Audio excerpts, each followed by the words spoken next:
এ নিয়ে আলোচনা করতে এই মুহূর্তে খুলনা মির্জাপুরে আছেন সহকর্মী আব্দুল্লাহ আল মামুন রুবেল। তার সঙ্গে যুক্ত হচ্ছেন জেলার ভারপ্রাপ্ত civil surgeon doctor Sheikh Mohammad Kamal Hossain. সরাসরি যাচ্ছি রুবেলের কাছে। রুবেল, দর্শক, প্রতিবেদনটিতে আমরা যেমনটি দেখছিলাম, খুলনা অঞ্চলে তথা দক্ষিণ পশ্চিম অঞ্চলে কিন্তু গত বেশ কয়েক বছর ধরে প্রতিবন্ধী মানুষের সংখ্যা এবং এর শতকরা হার বাড়ছে। এর কারণ হিসাবে লবণাক্ততা বা জলবায়ু পরিবর্তনের কিছু বিষয় আসলে উঠে এসেছে এবং এর করণীয় কি সেসব বিষয়ে আজ আমাদের সাথে কথা বলার জন্য আছেন খুলনা জেলার ভারপ্রাপ্ত civil surgeon doctor Mohammad Sheikh Kamal Hossain. আমরা তার কাছ থেকে শুনবো। কামাল ভাই, আপনাকে স্বাগত জানাচ্ছি। শুরুতে একটু জানতে চাই যে আমরা দেখলাম পরিসংখ্যান ব্যুরোর তথ্য বলছে যে দেশের দক্ষিণ পশ্চিম অঞ্চলে বিশেষ করে খুলনা জেলায় প্রতিবন্ধী মানুষের সংখ্যা সব থেকে বেশি। আপনাদের কাছে আসলে চিকিৎসার সাথে জড়িত আপনারা আসলে এই তথ্য আপনাদের কাছে একই রকম ভাবে আছে কিনা বা আপনারা আসলে এটি কি জানেন? ধন্যবাদ রুবেল ভাই।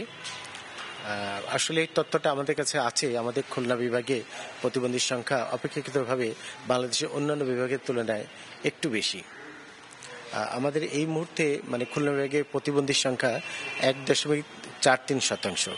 সেই হিসাবে দেখা যায় যে আমাদের দেশে আমাদের খুলনা বিভাগে প্রায় 23,60,000-এর কিছু বেশি প্রতিবন্ধী রয়েছে আমাদের। আসলে বলছিলাম যে এই যে এত সংখ্যক প্রতিবন্ধী অন্য অঞ্চলের থেকে এই অঞ্চলে বেশি, আপনারা যারা মাঠ পর্যায়ে কাজ করেন বা আপনাদের সহকর্মী রয়েছেন, তারা আসলে এটার কারণ হিসেবে কি বলছেন, কি বিষয়গুলো সামনে চলে আসছে? অবশ্যই আমাদের খুলনা বিভাগের প্রতিবন্ধীর সংখ্যা অন্য অন্য বিভাগের চেয়ে একটু বেশি। এটার কারণটাকে আমরা দুই ভাগে ভাগ করতে পারি। এক হচ্ছে যে আমাদের অবস্থানগত ভৌগোলিক অবস্থান। যেন আপনারা জানেন যে আমাদের খুলনা বিভাগ আসলে একটি উপকূলীয় অঞ্চল। দুই নম্বর হচ্ছে এই মুহূর্তে বিশ্বের সবচেয়ে যে গুরুত্বপূর্ণ বিষয় সেটা হচ্ছে জলবায়ু পরিবর্তন। এই দুইটি বিষয় একত্রিত হয়ে আসলে মূলত আমাদের এই সমস্যাটা তৈরি করেছে। একটু যদি ব্যাখ্যা করে বলি, সেটা হচ্ছে যে আমাদের যে উপকূলীয় অঞ্চল, এই উপকূলীয় অঞ্চলে আমাদের পাশেই সমুদ্র বঙ্গোপসাগর। আপনারা জানেন যে সেখানে লবণের সংখ্যা অনেক বেশি পানিতে, এবং এই অঞ্চলের মানুষ যারা, তারা কিন্তু এই পানিতে অতিরিক্ত মাত্রার লবণ গ্রহণ করছে।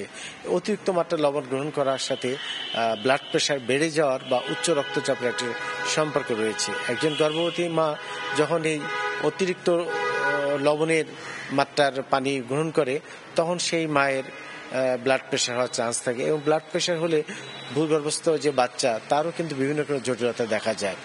এই সাথে আরেকটা জিনিস যেটা কাজ করে, সেটা হচ্ছে এই অঞ্চলের যে জলবায়ুগত যে পরিবর্তন, তার কারণে আসলে আমাদের কিছুটা উৎপাদন ব্যাহত হয়। আমাদের গর্ভবতী মায়েরা তাদের খাবার ঠিকমতো খেতে পারে না। আমরা জানি যে আয়রন আর ফলিক অ্যাসিডের গুরুত্ব খুব বেশি গর্ভবতী মাদের। আমরা অবশ্য সরকারিভাবে এগুলো ওষুধ আকারে সাপ্লাই করি, তারপরেও পর্যাপ্ত খাদ্য তারা গ্রহণ করতে পারে না এই জাতীয় উপাদান যেখানে আছে এইটা। আর ওই সাথে সাথে তাদের যে বায়েদের বিষয়টা আসলে বুঝতে পেরেছি। এর পাশাপাশি শিশু সন্তান জন্ম নেওয়ার পর আমরা দেখি যে 2 বছর বা 3 বছর পরে এই ধরনের প্রবণতাটা বাচ্চাদের মধ্যেও চলে আসে। সেক্ষেত্রেও কি একই কারণ দায়ী? হ্যাঁ, সেক্ষেত্রেও মূলত একই কারণেই দায়ী। কারণ এই বাচ্চা জন্মের পরে তারও কিন্তু বেড়ে ওঠার জন্য একটা ভালো পুষ্টিদায়ক খাবারের দরকার।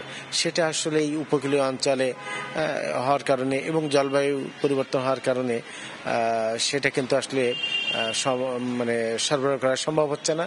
যার জন্য এই এলাকার বাচ্চারা তারা কিন্তু একটু বেশি আকারে, বেশি সংখ্যায় প্রতিবন্ধিতায় ভুগছে। আচ্ছা, আরেকটা বিষয় জানতে চাচ্ছি যে এই যে বিষয়গুলো আপনাদের সামনে চলে আসছে, তো এটি আসলে প্রতিরোধ করার তো নিশ্চয়ই প্রয়োজন। সেক্ষেত্রে আসলে কি করণীয় থাকতে পারে? প্রতিরোধ করার কয়েকটা বিষয়ে কাজ করি আমরা। প্রথম হচ্ছে মানুষের তার কনসেপশনটা চেঞ্জ করা, তাকে স্বাস্থ্য শিক্ষা দেওয়া যাতে সে এই বিষয়গুলো অবগত হয়। দ্বিতীয়ত তার করণীয় কিছু যে বিষয়গুলো আছে সেগুলোকে তাকে সাহায্য করা, যেমন যে পানিতে যদি স্যালাইন বেশি থাকে তাকে একটু ডিস্যালাইনেশন করা যায়।